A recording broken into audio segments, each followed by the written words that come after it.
Hello and welcome to another Microsoft Excel for Accounting video tutorial on question number 26 from Apply Your Knowledge, Chapter 12, Unit 29.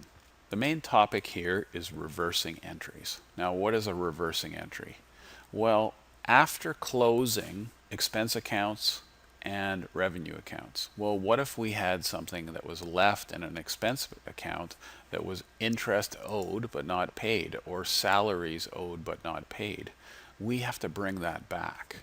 So what we do is at the start of the new month, Control C and Control V, so that's only when you have it in payable that you need to do this, is we're just going to switch them around.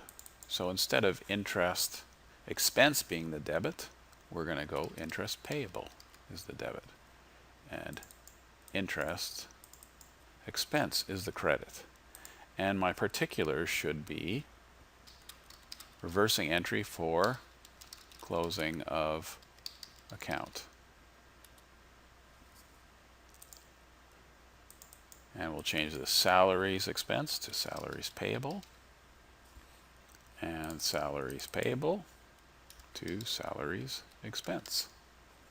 And then I can copy this and paste that. And that's how to do number 26 from Chapter 12, Unit 29. And you'll use what you've learned here to complete number 27. Thanks for watching.